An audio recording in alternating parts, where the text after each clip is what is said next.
بسم الله الرحمن الرحيم الحمد لله رب العالمين والصلاة والسلام على سيدنا محمد وعلى آله وصحبه الطيبين الطاهرين. We ask Allah Tabaraka wa Ta'ala to grant us all the sincere intentions. Allah Ta'ala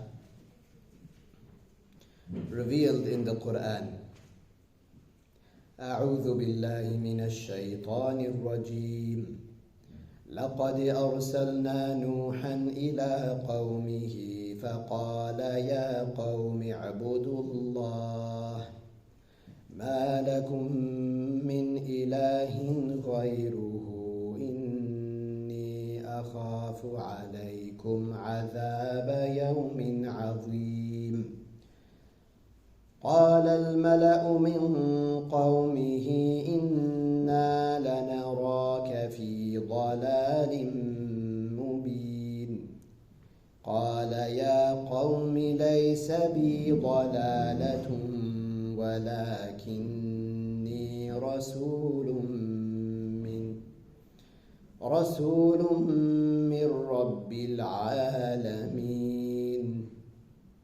أبلغكم رسالات ربي وأنصح لكم وأعلم من الله ما لا تعلمون. These ayahs, they speak about the messenger of Allah, Prophet NooH عليه السلام. In speaking about the prophets of Allah Ta'ala, we've reached speaking about now Prophet NooH alayhi salam. We've spoken about Prophet Adam alayhi salam, how he was created and what happened with him in paradise, his descent to the earth and the knowledges that he was given, what occurred in his offspring, specifically the story of Qabil and Habil. We spoke about Sheeth alayhi salam, the son of Adam, and what happened during his prophethood. Then we spoke about Prophet Idris alayhi salam, and we left off at the point at which the people after Idris alayhi salam were encouraged by Iblis himself, by the devil, to make idols, to make statues firstly. Later on he came to some later generations and encouraged them, persuaded them even, to start to worship these idols. So they did. So they started to do that. And this is how the first kufr occurred on the earth. The people remained like that for a while. Between Idris alayhi salam and Nuh alayhi salam were 1,000 years. And we'd said that this, let's say, epoch of time was known as Al-Jahiliyyah Al-Ula, the first era of ignorance. That's because there was mass ignorance. There were people who were not following the rules of the religion. There were people who now were worshipping idols and so on and so forth. There was a lot of filth that existed in this time, a lot. This time saw prostitution. This time saw many other immoral deeds taking place. If you think about it, then kufr is the biggest injustice, worshipping other than Allah. What is after that is considered less than that, so one should not be surprised that if kufr has occurred, then everything else, there is no surprise in it occurring. Now, a point to be made here, as I made briefly last time, was that Prophet Adam alayhi salam, he was the first prophet and the first messenger. So that's a note that should be taken. A person should make a mental note of that, that he was Prophet Adam alayhi salam, as well as being the first man, the first human being. He was also the first prophet and messenger, the first Nabi and the first Rasul. Okay? As for NooH alayhi salam, someone might say that he was the first messenger, but if you hear that, then that means that he was the first messenger sent to non-Muslims. Okay, so that's an important matter, and there are proofs that can be given in this regard, proving that NooH alayhi salam was actually a prophet and a messenger, but that Adam alayhi salam was the first prophet and the first messenger.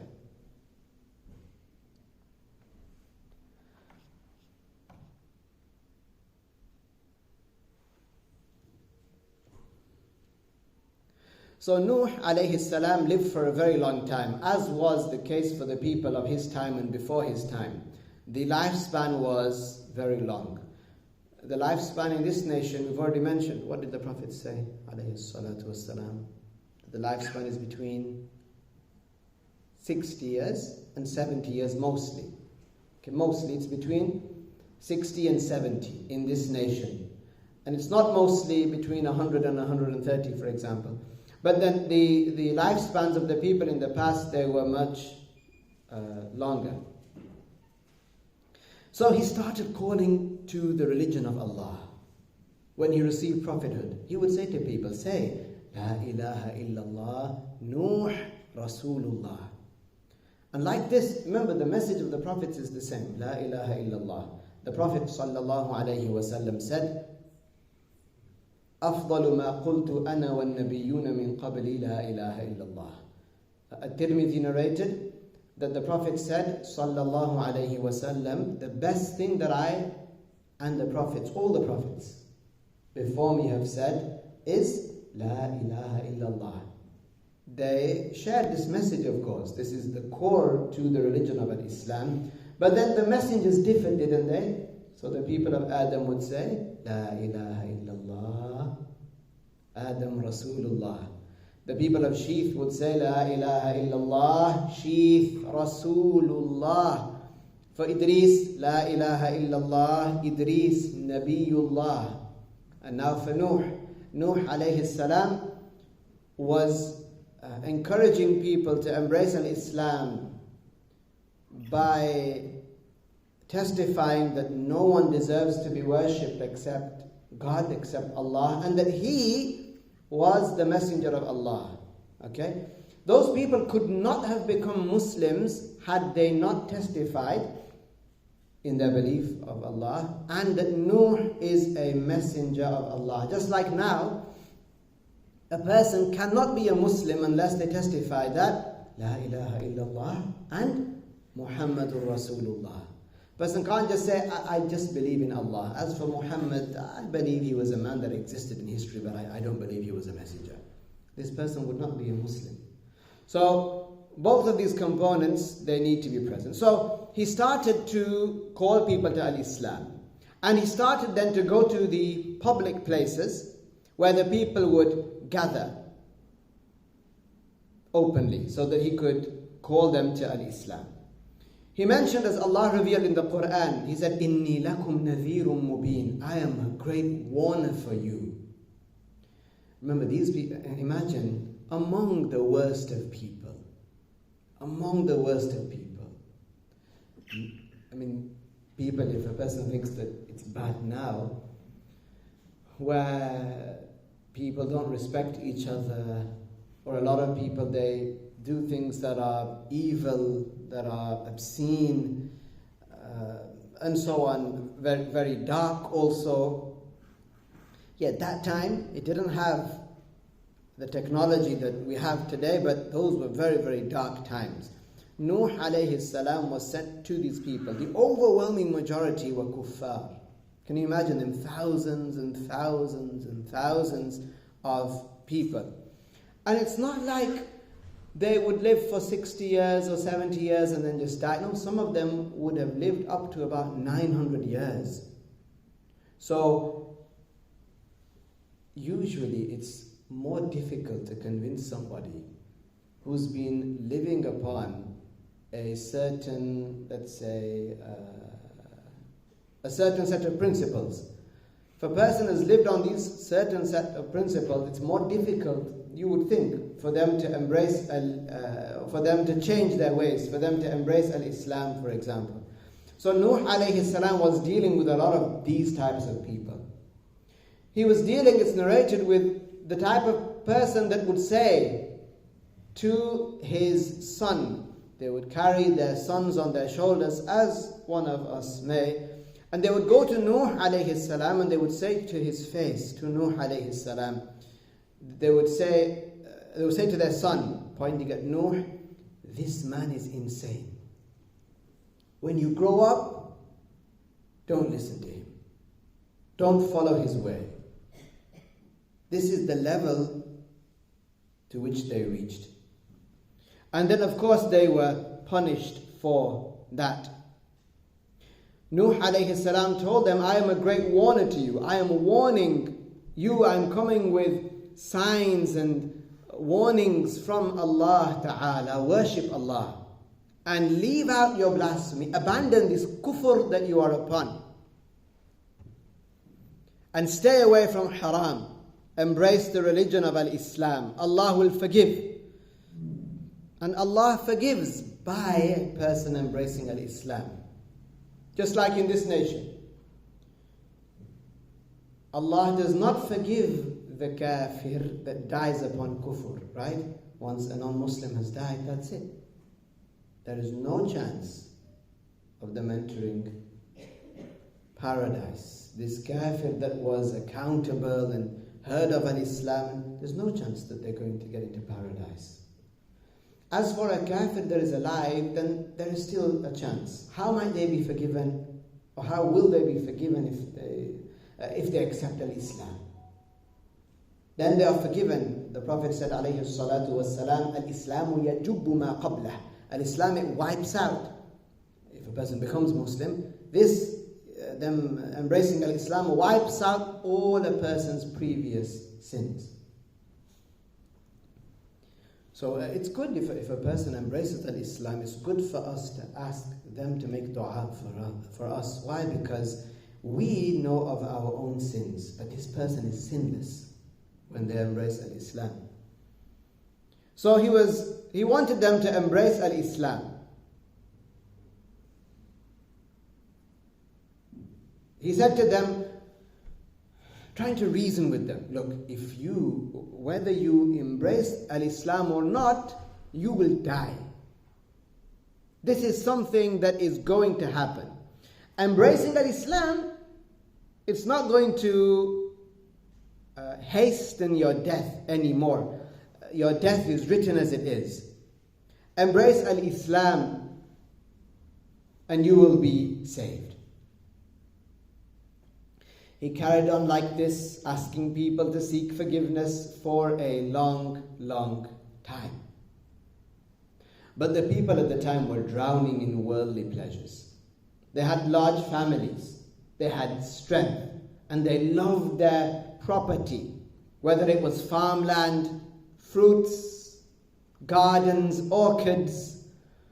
They had a lot of wealth at this time.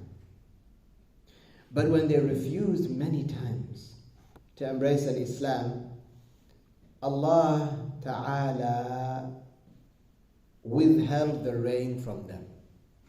So their crops died. NooH alayhi salam was saying to them, if you embrace al-Islam, right, Allah will yaghfir lakum. Allah will forgive you. Okay? وَيُمْدِدْكُمْ, and support you with wealth and crops, and He will send upon you the rain, because their situation was that it hadn't rained for 40 years. All the while NooH alayhi salam is alive. Remember, we might think 40 years, that's a lifetime. Not for those people. So it hadn't rained for 40 years, and likewise all of their women became infertile. So there were no children. That's why NooH alayhi salam said to them, embrace Islam, Allah will grant you children. This is the deal, if you will. Embrace Islam. Don't commit kufr. Don't worship these shapes and sizes, these statues, these idols. They don't deserve to be worshipped. They're like me, they're like you. They have colors and shapes and sizes and they're in places and so on. Don't worship that. Say La ilaha illallah, NooH Rasulullah. Allah will forgive you. Allah will support you. Yumdidkum. Allah will support you with wealth. Allah will make your crops grow again. Allah will give you children. Your wives, they will birth children. And Allah will send upon you rain, midrara, meaning that water will pump down from the sky. It will come down. But as you know, these people, they did not embrace, but not all of them. Most of them did not embrace Islam. NooH alayhi salam is one of those prophets who is included among the prophets of Ulul Azm. You have Muhammad alayhi salatu wassalam, Ibrahim, Musa, Isa, and NooH alayhimu salatu wassalam. These prophets are known as Ulul Azm. Some scholars also added other prophets. But Ulul Azm, these are the prophets that have a very high rank because of the patience that they practiced, because of the hardships that they endured. Severe hardships. NooH alayhi salam was one of those prophets. He was granted prophethood at the age of 400. So when was our Prophet alayhi salatu wasalam granted prophethood? When he was 40, right? So NooH alayhi salam lived for 400 years. Can you know, as the days go by, inshallah, we should all feel that we're learning more and more. We should all feel that we're getting wiser, we're experiencing more. A person at first, for example, they're in high school, they don't know much. Subhanallah. Perhaps it's just mostly about sport and football and come home and eat. But then when a person grows up, a person travels a little bit. A person meets people from other countries. A person marries. A person has children.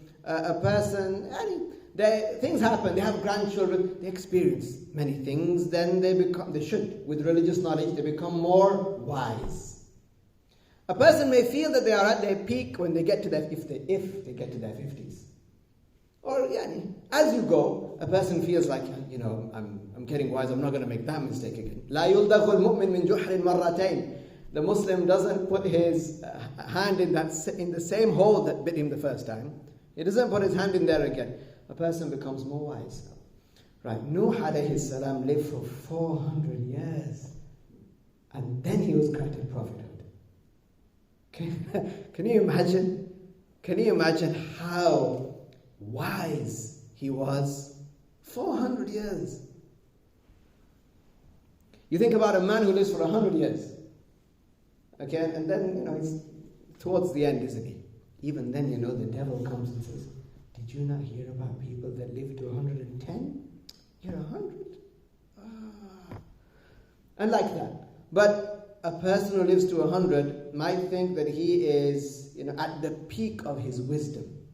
He might even sit his great-grandchildren down and say, let me extract for you the wisdoms that I have extracted from life. Let me bullet point them for you. And he gives them like a PowerPoint presentation about wisdom. Times that by 4. You've got NooH alayhi salam. He received prophethood when he was 400 years of age. And he went out to call the people to Islam.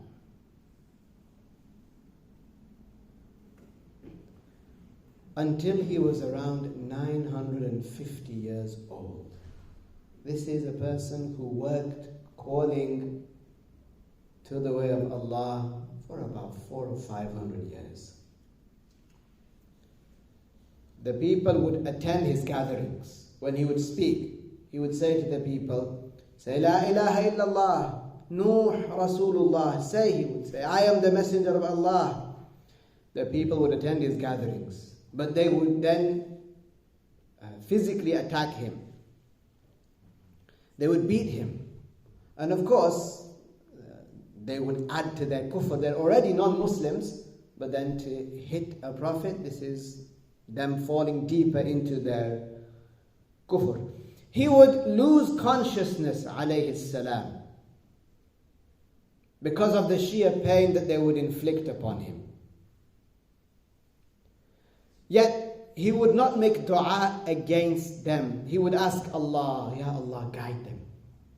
Ya Allah, guide them by granting them to embrace al-Islam.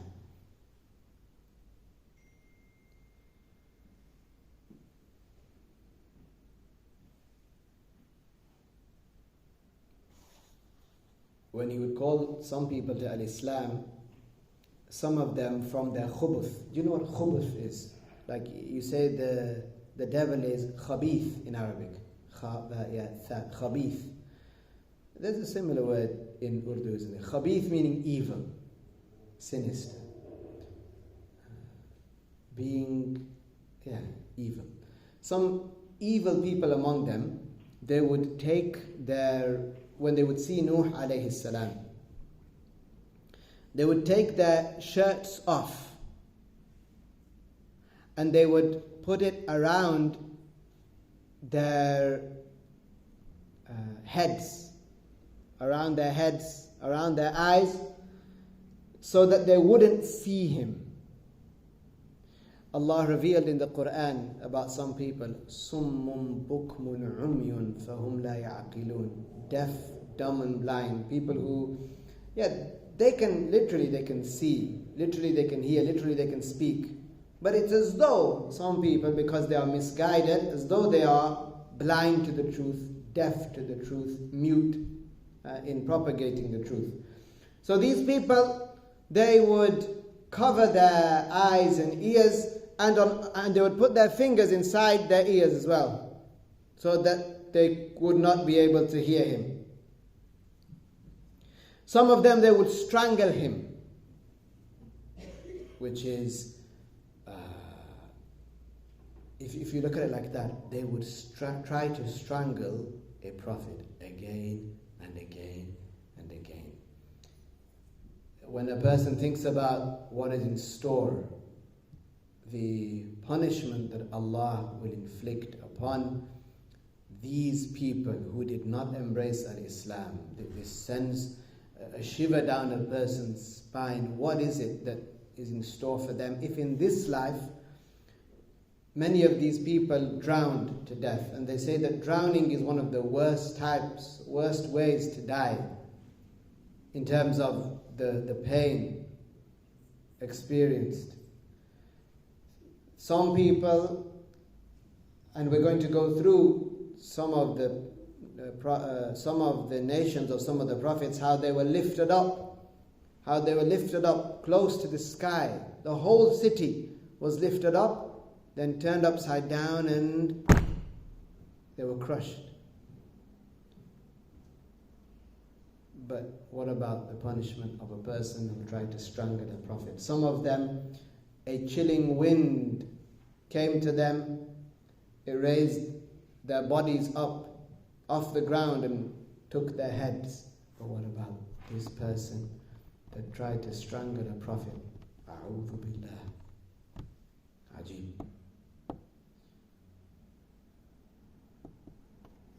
Then you have those people, Bani Israel, the Yahud, who it's narrated killed 70 prophets in one morning.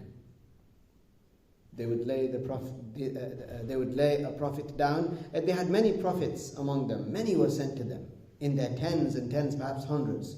They would lay him down and they would decapitate him. They would butcher him. Wal-'iyadhu billah. The father, or a father, would say to a son when passing by NooH alayhi salam, he is insane. When you are older, do not fall for his tricks. This is the advice that my father gave me. He advised me not to follow this person. When they would beat him, he would fall unconscious. He would lose consciousness. They would wrap him up in a cloth and they would take him home and leave him in his property. It's narrated they would open the door of his house and they would put him in there, thinking that we've gotten rid of NooH. But he would recover, عليه السلام. They would think him to be dead. He would recover. He would perform al-ghusl, battered and bruised, and he would still go out there. Still go out there. NooH alayhi salam, like any person doing a good deed, but this is a prophet of course, the drive that he had and the perseverance that he endured in obeying Allah was, as you can see. And the pious, and we should all seek to imitate the pious even if we're not pious, they experience joy, they experience pleasure inside when they know that they are obeying Allah. When they know that they are obeying Allah Ta'ala. So it wasn't the case that NooH alayhi salam would have given up. No, because each time he goes out, he gets reward. Each time he goes out, he gets reward, and he's obeying the command of Allah Tabaraka wa Ta'ala.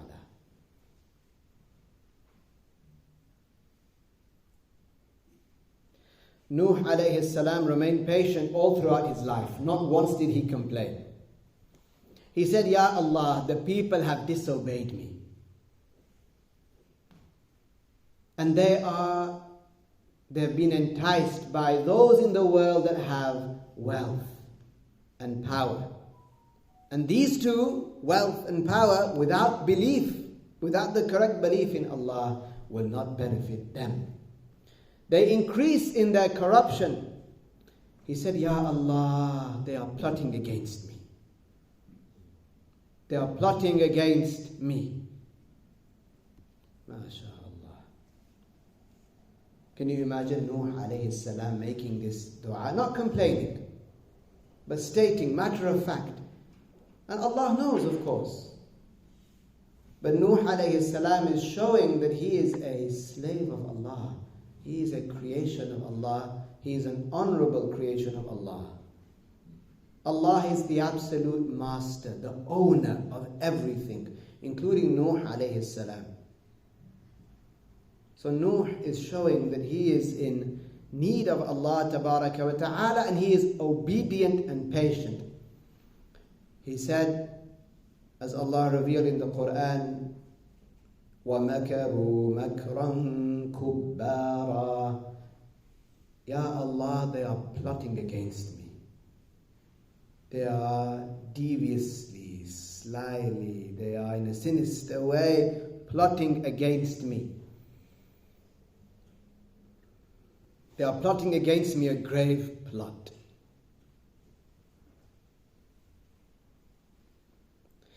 The people between them, they had talk between them. They would say to each other, do not leave your idols.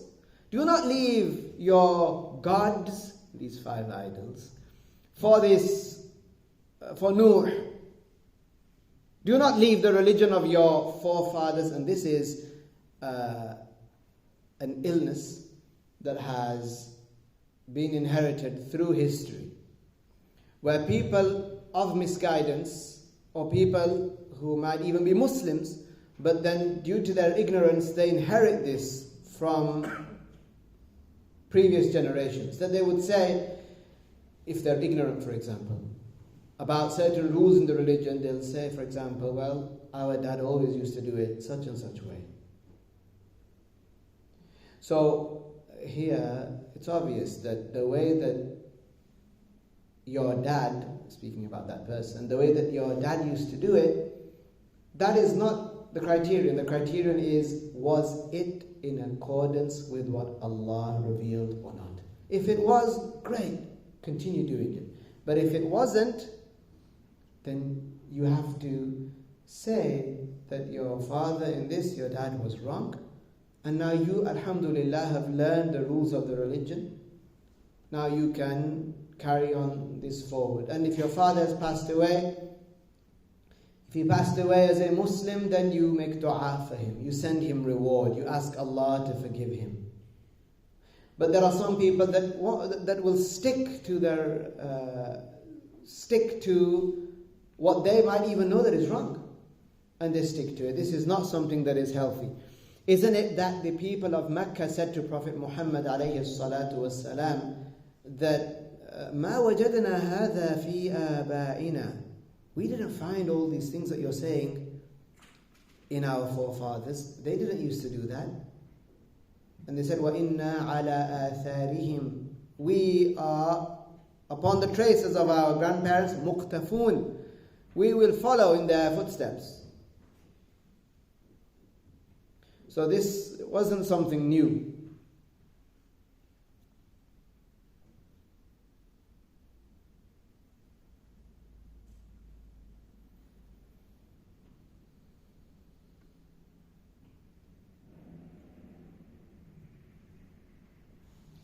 Okay. With regards to NooH عليه السلام, we'll stop here. And we'll continue with that insha'Allah ta'ala next time. There are two more things that I want to mention. Firstly, I can find it here.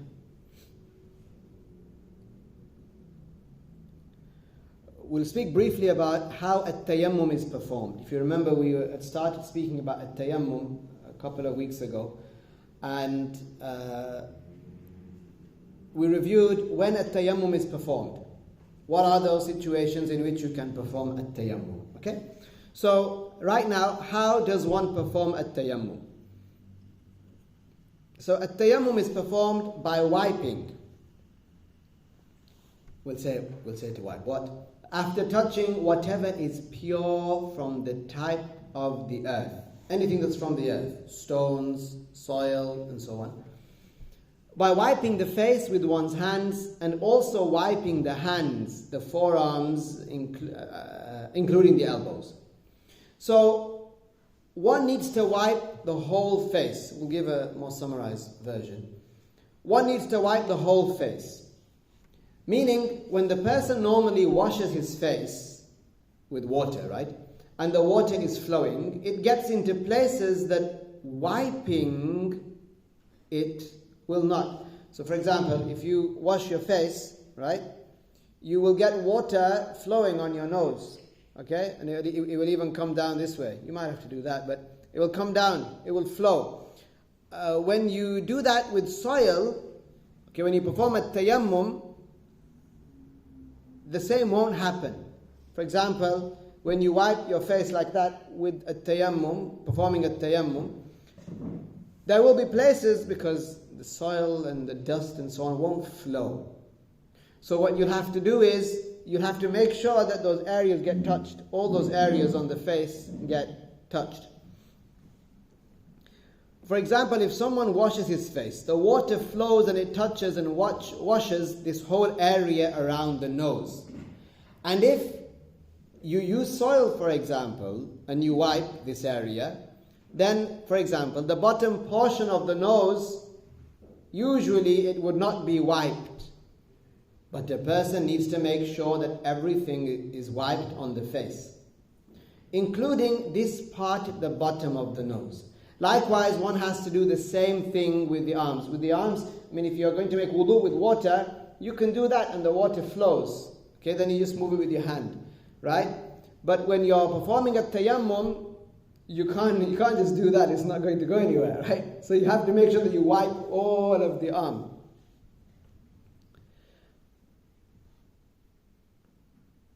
Okay. So likewise, he has to do the same thing for the arms. He has to wipe on the whole forearm, not excluding any parts, not excluding any hair and skin that is on top of it, including the elbows. So to wipe the face, now, to wipe the face before the arms, I forgot to say, at tayammum, you can perform a tayammum in place of, if you recall, in place of making wudu with water, and you can perform a tayammum in place of the major, or rather, al-ghusl. Isn't it that al-ghusl is performed when a person wants to come out of the major ritual impurity? So, for example, when a person has ejaculated, okay, when a person has engaged in intercourse, or when a woman's menses is terminated, right? Or when her nifas, after giving birth, the blood, it stops. Now, these people, they need to perform al-ghusl, right? So let's say they don't have water to perform al-ghusl. What are they going to do? They're going to perform al-tayammum, okay? Are they going to get soil and put it on the whole body? No. You can imagine how someone might think that, right? One of the companions of the Prophet, عليه الصلاة والسلام, this is what he thought. So, when he woke up one day and he had a wet dream, he had ejaculated. So he woke up, he needs to perform al-ghusl, he didn't find any water. So someone saw him rubbing his body on the ground, in the soil. So he said, what are you doing? He said, well, I know that you can perform a tayammum, but he didn't know that a tayammum is performed by wiping just the face and the arms up to here. That's all. Does that make sense? Because someone might think, okay, you need to perform al-ghusl, right? But if you don't have water, then, well, you'd think you need to wipe the whole thing, but no. Okay? So performing a tayammum by wiping the face and the hands up to, like what you'd wash in ghusl, right? Or wudu. That's what you have to wipe. Okay? So, and we said when you do that, when you have water but you can't use it because you need it for something else, like to drink if you're in if you're in a travel, or if you have water but you can't use it on your body because it will make you more ill, you have a wound or something, or you have water, you see it but you can't get to it because there is danger there, someone is going to attack you or something. So you might need that water, you might need to perform a tayammum either for wudu or for in place of wudu or in place of al-ghusl. Okay? I didn't clarify that before. So you only need to wipe the face and the arms. And it is done usually by 2 strikes, but this is not a condition. Okay? Usually when you see people demonstrating how to perform a tayammum, you'll see them you'll see them striking the area twice, like that, and then they do the face, okay? And then again, and then they would do this arm, I'll show you how soon, and then with the other one, right? You don't need to strike twice, okay? You can do it 3. Imagine you strike once and you do the face, strike a second time, and you do this, and then you somehow use this for your face again, and then, oh, I'm out of strikes. What are you going to do? Does that mean you can't perform tayammum or that you restart? No. You can do more than 2. So it's usually done by 2 strikes of the ground because it's mentioned in a hadith. So that's why 2 is mentioned. However, this is not necessarily, it's not necessary to do it, to hit the ground even. Rather, you may put your hand on that thing that you are making a tayammum with. And then you pick your hands up. Isn't it that it might be a stone? Didn't we give the example last time of being in a hospital, for example, and you can't move, so they bring you something from the earth, from the outside. They bring you a stone, you bring it in, okay? A person doesn't have to, strike the stone, okay? You can put your hand on the stone, for example. Rather, you may put your hand on the thing that you are making a tayammum with, and then you pick up your hands. It is enough to do it with 2, and I'll show you how. If you can do that. Otherwise, you can add as many transfers, okay, as you want, as you need. Especially when you have soil in which the dust clings to one's palms. If you wipe something, then the dust will go away. Okay, so you need to take some more and so on, even if you do it with 3 or 4 strikes. So what it's saying here is that if you do it with a stone, the stone, it doesn't have any soil on it or any dust. It might not have any dust on it. That's fine. You wipe all the different places. But if it's something that has soil, now the soil, it needs to, get, or the dust from the soil needs to get in every part. It doesn't mean that you get the soil and you put it all over your face. It's not what it means. Okay, so that's not to be misunderstood. Okay, before you perform a tayammum, your face look nice, and afterwards now it's all, no, that's not what it means. Okay, so let's say a person had touched the soil and they had the intention. Okay, when they wanted to wipe the face, they wiped a portion of the face, and then so they finished that portion. Then they can take some more and do it again with another portion. So a person, they had the intention to perform a tayammum, they struck, we say, but it doesn't mean, bang, you could just touch it. So then they wiped a part of their face. Fine, now they can do it again and wipe another part of their face, and like that. Okay? And they can touch as many times as they need. So then a person can take more and do like this on another portion of the face, and do some more and then do the sides that were not wiped.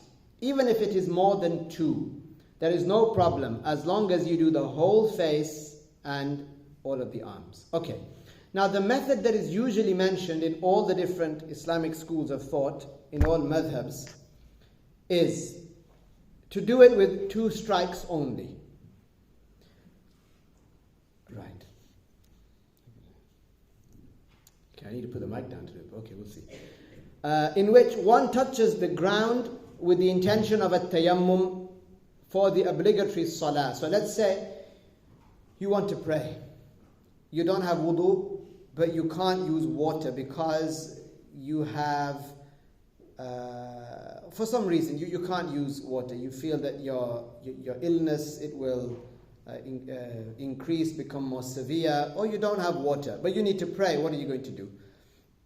You're going to perform a tayammum. Fine. So what do? You touch the ground, or it might be a stone that you brought in, okay?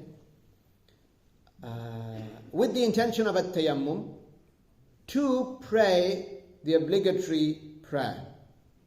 So with a tayammum, you need to have an intention. You need to have an intention. It's not just like, oh yeah, I touched that wall, a few minutes ago. I'll make it count as my tayammum. No, you've got to have the intention.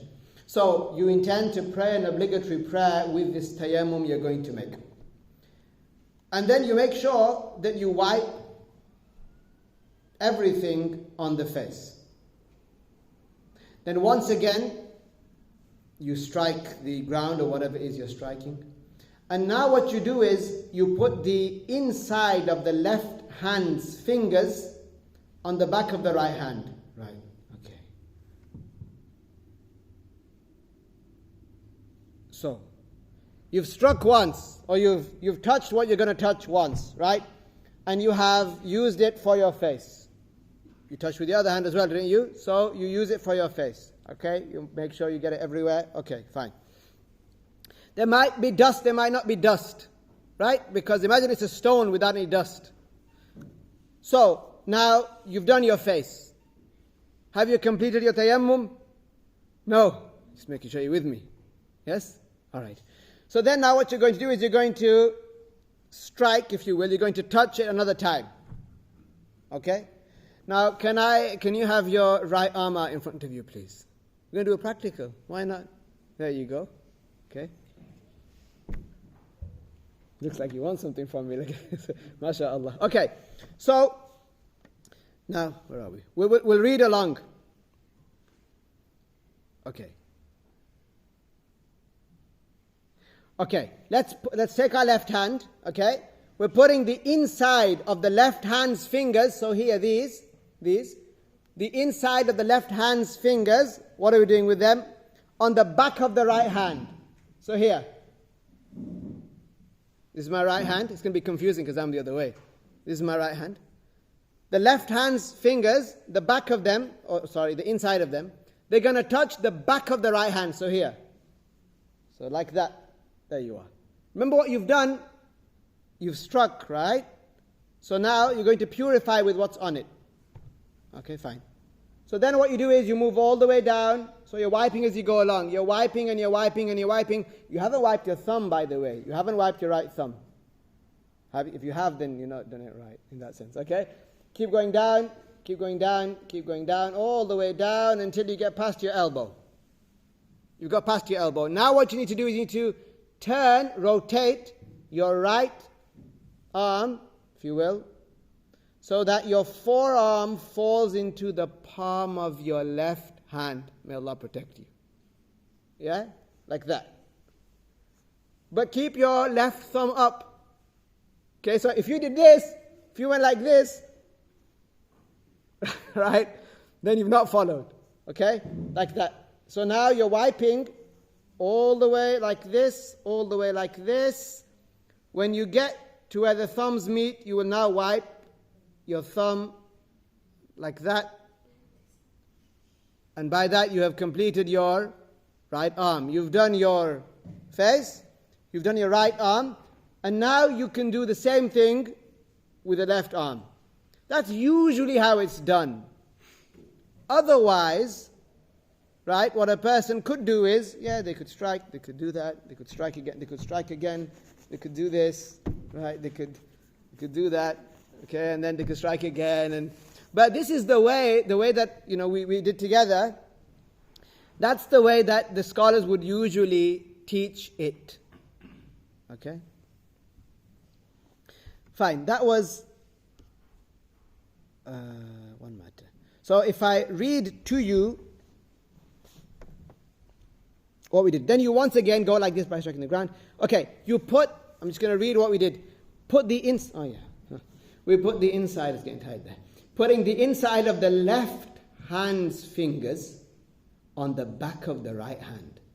Right? That's what you did, like that. Yeah? Starting from the fingers and moving like this down to the wrist, and then from this point, holding the back of the forearm, yes, continuing with one's fingers. Once one gets to the elbow, after the elbow, one turns the right forearm to then allow the palm of one's left hand to wipe over the inner part of the forearm while keeping one's thumb up. And then one wipes the back of the thumb of the right hand using the inner parts of the left thumb. The inner parts of the hand that struck the soil are considered to have been wiped. So you might say, wait a second, we started over here, went like this, went like that, did that. What about the hand itself? Well, you struck in the beginning, didn't you? So that fulfills that.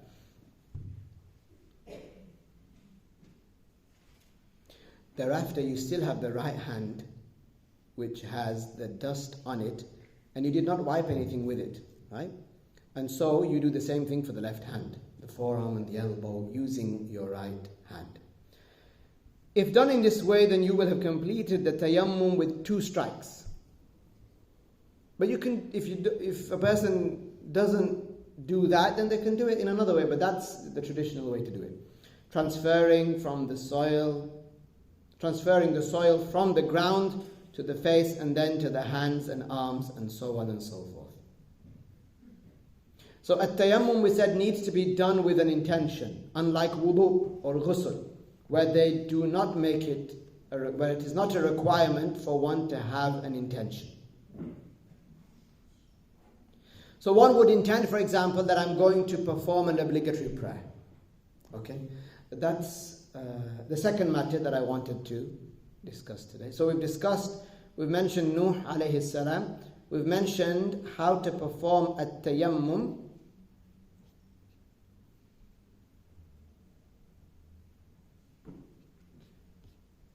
Next,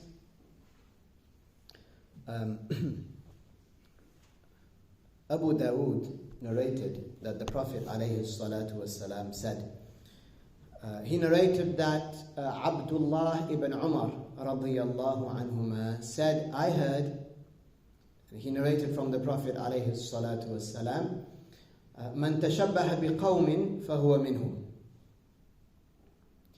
This means whoever imitates a group of people, or whoever imitates a people who are sinful, then one would be participating in their sin. One would share their sin. Literally, he said, whoever imitates a people, he's from them. It means whoever imitates a people in a sin, then this person would also be sinful. The scholars took from this hadith that there are things that are considered habits of non-Muslims. Okay? So there are things that are habits of Muslims, and then there are things that are habits of non-Muslims. There are some things that the non-Muslims started. They were the first ones to do them. It's not in the Quran or in the Hadith, so it's something that they started. And it could be related to kufr beliefs and so on. And then it spread amongst them.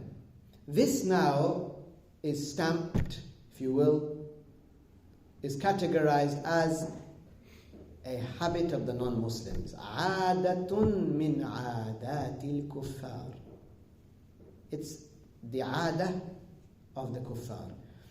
So we, as Muslims, it's a major sin at the very least for us to take part in matters that were initiated in this way, or that have an impermissible base. An example. In Europe, people started to celebrate on the night of the 31st of October. They started to commemorate an occasion that they call Halloween, where they dress up or they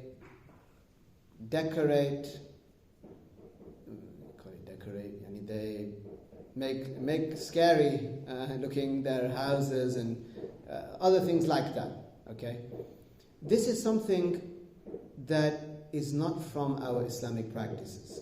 Rather, if you read up about it, I'm not going to go into any of the details of the history, but I encourage you actually to look at it and where it comes from. I'll give you a snippet. There are in history they talk about how the people of these lands, England and Ireland especially, how they were involved in witchcraft and sorcery, which is haram, right? And how they would send spells on each other and bewitch each other, and they would work with the shayateen, the jinn, they would call them spirits, and they would, and so on and so on. And they had rituals that they would perform, like they would try to scare off the demons by dressing up as demons and dressing up as things, and wala'ayadhu billah. This is not something that is from the habits of the Muslims. Therefore, it's an enormous sin for a Muslim to take part in these things. Even if somebody clothes it with saying, but it's just fun for the kids. But the thing is that there are no blessings in that which is haram. So one should not be encouraging one's child or even succumbing to the pressure of one's child saying, but we want to do this, or we want to do that. But can we? No, it should be the kid. No, we are Muslims. And these matters, that encourage that or even look like that, or no, even that theme, no, it's not going to come into my house. No shayateen in my house. I don't want shayateen and things like that represent or are an expression of what people used to do with the devils. I don't want that in my house. So The Prophet ﷺ mentioned that in the future, many of the Muslims, they will follow the practices of the non-Muslims. And that this is dispraised, this is not a good thing. And like that, there are many habits. These habits, they are not restricted to what people might refer to as festivities or commemorations or occasions. No, it exists in actions. It exists in certain types of clothing and other practices. There is a whole chapter of knowledge, if you will,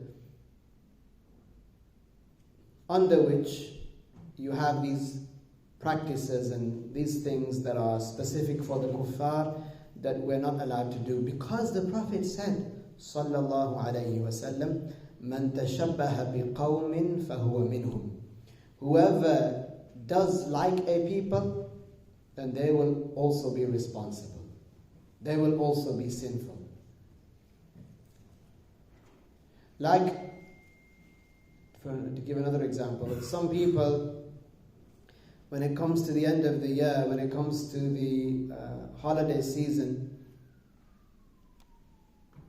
they may want to get a tree and decorate it and put gifts underneath it and so on and so forth. This is something that the Muslims did not start. This is something that the non-Muslims started. So it's not permissible to engage in that. What do we tell our children? We say, look, you know we have two Eids. Eid al-Fitr and Eid al-Adha. And you can buy your children gifts on both these Eids. And there are other things as well that come under being a habit of the non-Muslims. As we go further in the lessons, inshallah, we will mention some of these things, but I thought it important to mention that to you. So a person doesn't encourage, one doesn't let their own children, but doesn't entertain or encourage their relatives to take part in that also. If a parent, if your brother or your sister who has children needs to be advised, then who better to advise them than you? You say this matter is not permissible. This is disobeying Allah. Even if they bring the argument of saying, well, it's just fun for the children. Yeah, but there's no good in that which Allah made haram. Because the Prophet said, alayhi salatu wassalam, what means that this is a habit of the non-Muslims, he didn't allow it, sallallahu alayhi wasallam. And since when has it been good to dress up as a devil, or dress up as an old woman with no teeth, or with a long nose? Or when has it been honorable to dress up as a rat, or a mouse, or a dog? A'udhu billah. La hawla wa la quwwata illa billah. What? That's honor? A'udhu billah. La hawla wa la quwwata illa billah.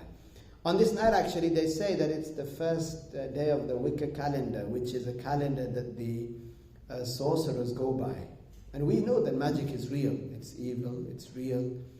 And it can change people's lives for the worst, of course. It is impermissible. They say that this is the first day of the calendar of those people. Allahu A'lam. Do they make sacrifices on this night? Is there a lot of kufr and haram that occurs on this night? Is there a lot of sorcery that occurs on this night? If anything, a person should do a lot of tahseen. When al-Maghrib occurs, they should say a lot of dhikr. قُلْ هُوَ اللَّهُ أَحَدٌ قُلْ أَعُوذُ بِرَبِّ الْفَلَقِ قُلْ أَعُوذُ بِرَبِّ النَّاسِ Ayatul Kursi again and again and again and again. And not be out with those people doing what they're doing. There are no blessings in that. Walhamdulillah, wassalatu wassalamu ala rasulillah. Let's say la ilaha illallah and as-salah ala nabi. Let's make dua. If you do not know, then the dear brother of Auntie Shamim, Mudassir Yasir, Muzammil, passed away. So let us recite Al-Fatiha for the sake of Allah. And then once you're done reciting Al-Fatiha, okay, I want to make a point of this. Don't leave it to the person with the mic, okay? Once you're done reciting Al-Fatiha, whisper, say, Ya Allah, grant a similar reward to what I recited, grant it to Shahid Ali, okay, which was the beloved brother of Auntie Shamim, okay, Shahid Ali. You say that with the tongue and the reward goes. Think about it. If we get used to this, if we get used to doing this and we get our children used to doing this, then when we die, when we are in the grave, when we spend our first day or our first night in the grave, and then we suddenly, we have reward, the angels come and they bring the reward. Allahu A'lam what it looks like or how it seems, but the angels bring the reward and the person in the grave says, where's this extra reward coming from? Where is it coming from? And then the angel says that this is from the people that are reciting for you after you've died. And the people in the graves, they experience immense joy. Because as far as they're concerned, that's it. They can't do any deeds actively to get reward, right? As far as they're concerned, that's it. So now if you make dua and you send reward to your mom who has passed away, for example, or your dad, or your brother, your sister, your child, your auntie, your uncle, and so on. Or you can send reward to the whole Muslim nation, or to every Muslim, man, woman, and jinn. From Adam alayhi salam until now, you can send them your reward. This is a rewardable deed.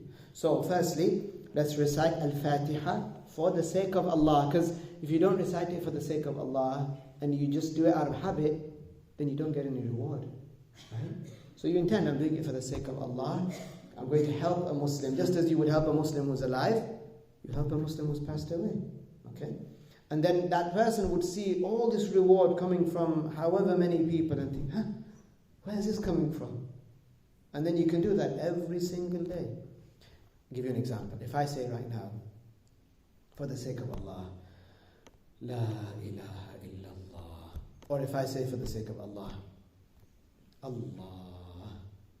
And I say, Ya Allah, send a likeness of the reward that I received. Or the reward that I received, send it to such and such person.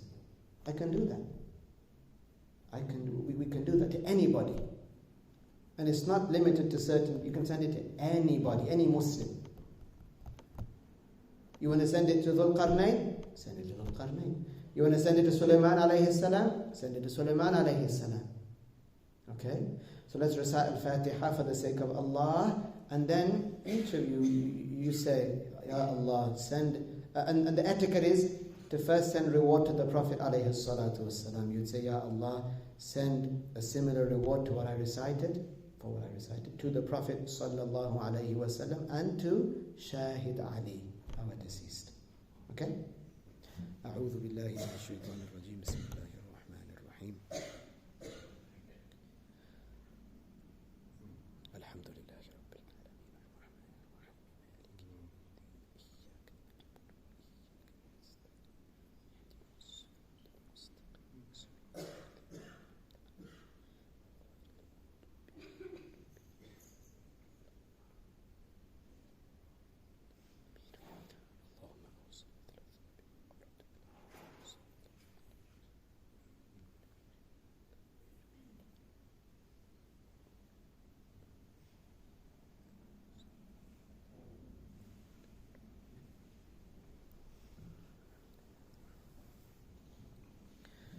May Allah Tabaraka wa Ta'ala widen his grave.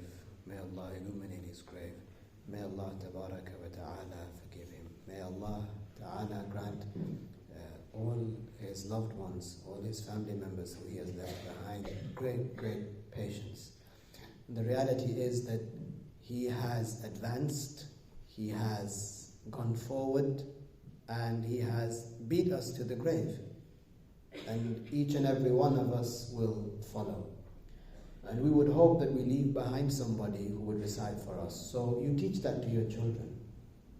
Otherwise, what happens? One of us dies, And imagine our child doesn't even know how to benefit us after we die. So that investment, one needs to take care of it. Okay? Let's say La ilaha illallah and as-salah ala nabi. La ilaha illallah. La ilaha illallah. La ilaha illallah. Allahumma salli ala sayyidina Muhammad wa ala alihi wa sahbihi wa sallim. اللهم صل على سيدنا محمد وعلى آله وصحبه وسلم. اللهم صل على سيدنا محمد وعلى آله وصحبه وسلم.